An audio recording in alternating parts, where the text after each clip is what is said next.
Yo guys, what's up? Don Vinci here. So for today's vlog, magte-test ride tayo ng big bike.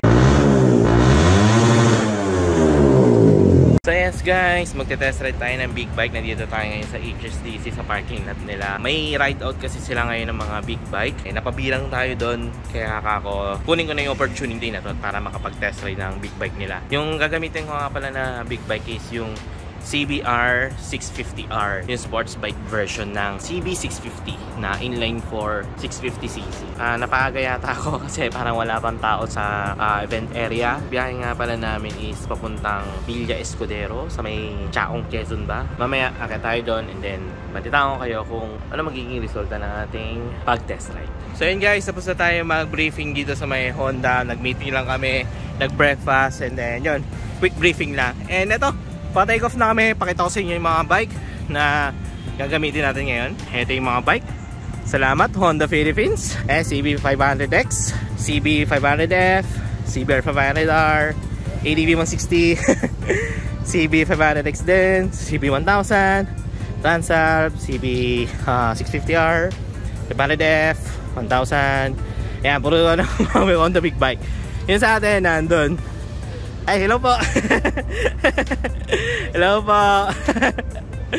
Ayan. May owner sila ng big bike. Then tayo, ito yung sa atin. Ito, CBR 650R inline 4. Ito yung test ride natin ngayon. Sama natin si Eco Moto Vlog, tsaka si Les Jess. Ride, yan. Kami yung mga saling ket-ket. Mag-konting briefing lang kami yata dito. Sandali. Hi sir. Shoutout JDL. JDL, yeah. Shoutout sa'yo, Brad. Malike na page. Malike na page. Sige, ingat ah. Maya alis na tayo dito. Galita ko kayo, magiging ride natin. 12 seconds later. So ito na guys, parang pa-take off na kami. Pero may susundan muna kaming marshal bago kaming mag-take off. Parang familiarization muna sa bikes. Ang inaalala ko, itong aking GoPro mount matanggal kasi parang nawawala na siya ng dikit. Pero ito na, sakay na tayo sa CBR. Okay, ito na, familiarization with the bike. Kaya sama natin si Jess, si Eco Moto, siya iba natin kasama naka Honda big bike users. Mamaya mas patetesting natin siya pag lumabas na tayo dito sa Honda Safety Driving Center. Ito talaga yung isa sa mga dream bike ko CBR 650R. Kasi yung riding posture niya sporty pero hindi siya ganun ka super sport na tipong sobrang yuko, parang ganun.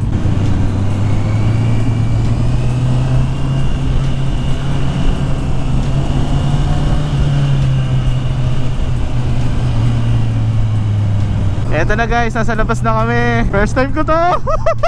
First time ko mag-expressway dito sa may SLEX yata.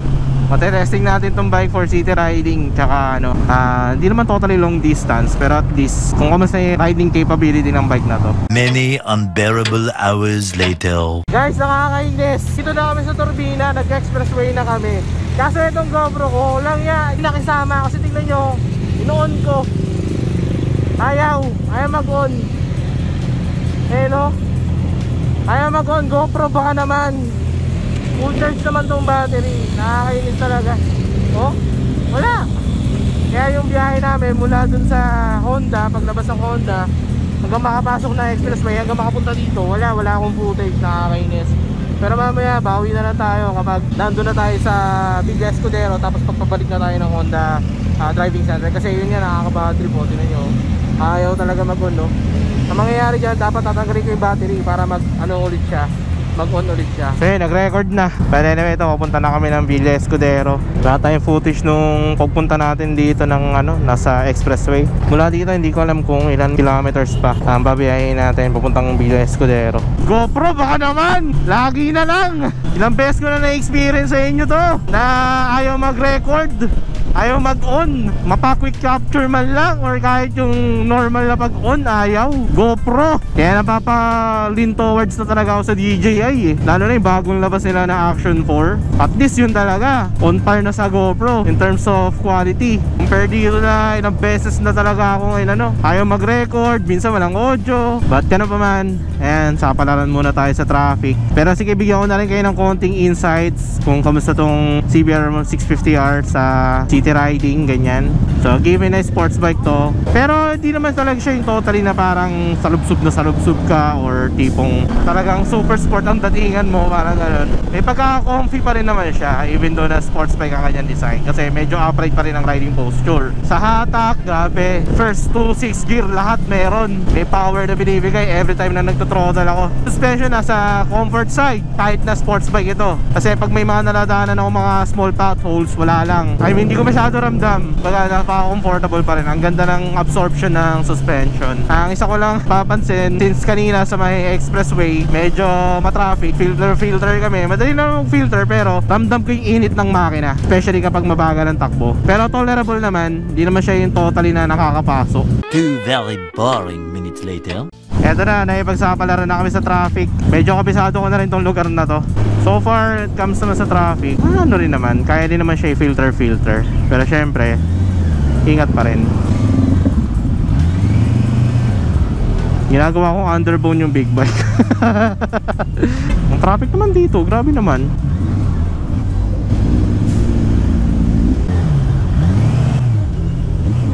So far, kaya naman mag-filter talaga. Yun lang, hindi natin kaya yung tipong pag nag-full stop tayo, hindi tayo basta-basta mag-serve. Kasi yun nga, yung turning radius ng bike di naman ganun kalaki. Unlike sa mga small bikes katulad ng underbone tsaka scooter and naked bikes na madali na siyang i-maneuver kung tutusin pagdating lalo na sa traffic.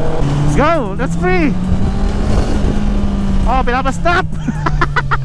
So far, kaya ko naman siya i-filter kahit na big bike ang dalaw natin. Pero yun, bali-balita na lang kung anong mga sunod na ganap sa aking biyahe. One long angry line later. So nagpalit muna kami ni Eco Moto Vlog, guys. Kasi gusto niya rin matesting yung 650R. Pero mamaya, pag papalit na kami ng Honda, ako na ulit gagamit nun.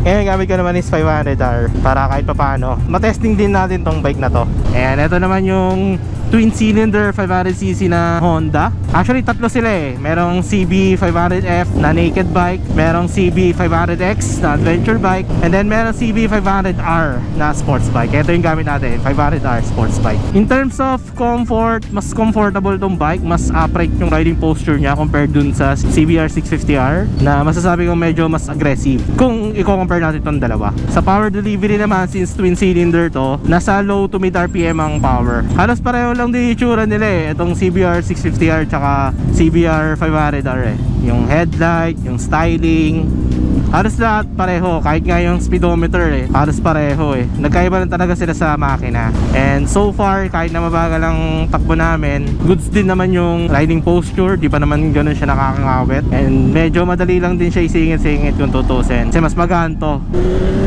Marurot na sila.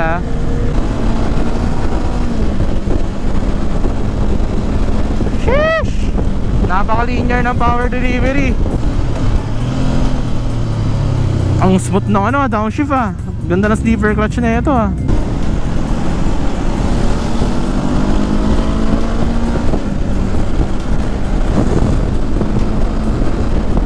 Woo! Smooth! Smooth ng power. Kanina kasi yung gamit ko na CBR 650R, hindi ko masyado nabibirit. Pero off-cam nabirit ko siya. Napakalakas. Grabe yung bike na yon. Lower gear lang ako pero umahatak talaga. Mas gusto niya na nasa mataas siya na RPM. So yun, halos same sila na character ng CBR 650R. Nagkaiba na talaga sila sa engine response. Pero overall, handling, comfort, stability, riding posture, halos parehas talaga sila. Parang dinesign talaga ni Honda tong CBR 500R sa CB650R nang iba lang ang makina. Maya na ulit dadaldal. Balitaan ko kayo kapag nasa may Villa Escalera na kami. Eventually. So ito na guys, babalik na kami ng HSDC. Gamit pa rin natin itong CBR 650R. So parang ginawa lang naman namin dito sa Villa Escudero. Nagpunta sa museum, nagpa-games, ganyan, kumain, etc. Hindi ko na rin siya na-vlog, hindi na rin ako nakapag-video kasi parang gusto ko na namang chill lang kumbaga. Ito, babalik na kami ng HSDC para may solid tong bike. Pero grabe, solid. Sarap gamitin na itong ano, CBR 650R. Ito yung bike na tipong sports bike pero hindi siya intimidating na in a way na parang hesitant kang gamitin, parang ganun. Quick walk around ko lang muna kayo with this bike. Ayan, meron siyang LCD display na maliit lang, pero sana next update gawin na nilang TFT, no? Half side on forks, radial mounted na brake caliper, 120/70 na front tires, sa likod 180/55 pala, tapos 4-cylinder na engine, then full LED. Pakinggan nyo, diba? Sobrang solid ng tunog. Update ko kayo kapag nasa may expressway na tayo para mabigyan ko rin kayo ng proper experience kung kamusta siya sa expressway or sa highway. Sa city riding, goods siya. Kayang-kaya ko siyang dalhin even though na sports bike to. Kasi hindi naman intimidating at unlike sa ibang bikes na talagang parang hesitant kang gamitin sa city ride. Hindi ko naman siya masasabing underbone, pero parang ganun yung feel when it comes to filtering. 5 hours later. Eto na guys, papasok na kami sa expressway. Sana lang mag-record na tong GoPro Lintec. Sarap gamitin sa highway na itong CBR 650R. From power to braking, suspension, handling, comfort. Kaya dream bike ko tong bike na to eh. Nice! Kaya tayo makakabili na ito.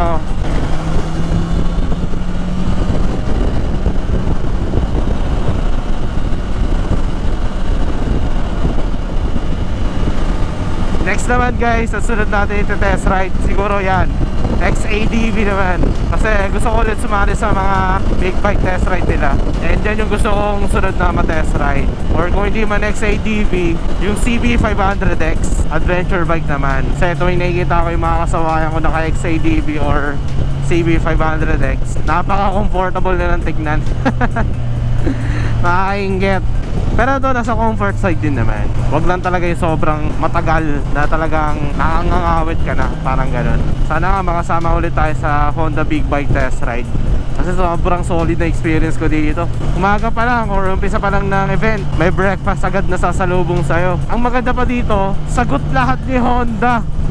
Yes, gas expense, venue, pagkain, lahat sagot ni Honda. Tapos yun nga, napapairam ka pa ng motorcycle. Tapos magiging monthly na ang Honda Big Bike Test Ride na to. Abang-abang lang kayo sa page ng Honda para makapag-register kayo. Kasi minsan, every month, nagbibigay sila ng link. Tapos sinasabi nila yung date kung kailan yung big bike ride, ganyan. Kaya pag nakita nyo na sa page ng Honda Philippines yung link, pag na kayo magdalawang isip na hindi mag-fill up, kasi may chance ka makakasama sa ganito. At the same time, kung wala ka mang big bike katulad ko, mapapairam ka nila.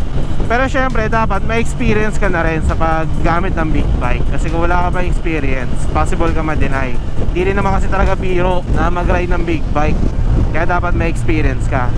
Pwede rin mag-attend ka sa mga test ride seminar nila. Kasi may mga ganun din eh, dyan mismo sa HSDC. Magte-test ride ka ng mga bike nila para kahit paano magkaroon ka ng experience. Kasi ganun ako nagsimula. Test ride lang ako ng Honda Big Bikes nila. And then nung medyo nagkamay-gamay na yung bike, ayun, napasali na rin dito sa ride out.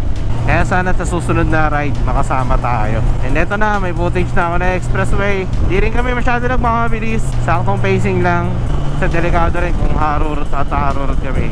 Pero yun, solid experience, grabe. First time ko makasabay sa mga big bike user. Ang sarap sa pakiramdam. Kaya mas lalo ko na-excite magkaroon ng big bike para makasama sa kanila. Lalo na pag dumadaan ka dito sa expressway, oh, ibang iba yung feeling. Kaya sana magkaroon na talaga tayo ng expressway legal motorcycle. Makapasok na rin tayo sa mga ganitong klaseng biyahe. Di ko alam kailang minuto pa po mula dito hanggang HSDC. Pero update ko na lang kayo guys kung sakaling nandun na ako sa may HSDC. 82 kilometers later. So ayun guys, grabe kapagod. Going to HSDC na kami, malapit na kami dun. Susoli ko na to CBR 650R. Pero solid experience talaga. Sarap gamitin ang motor na to. Siyempre mamamiss ko tong bike na to. Yung tunog niya, yung handling niya, yung response niya, grabe. I'm gonna miss this bike. Really gonna miss this bike. But ganun pa man, I guess dito ko na lang tatapusin ang vlog. Maraming salamat sa pag-nood, sa pag-like, sa pag-share. Maraming salamat sa pag-comment. Maraming salamat Honda Philippines para sa opportunity and experience na binigay niyo sa akin. Honda number 1. Y'all know drill. Ride safe. Peace out. Bago tapusin, bomba muna. Woo!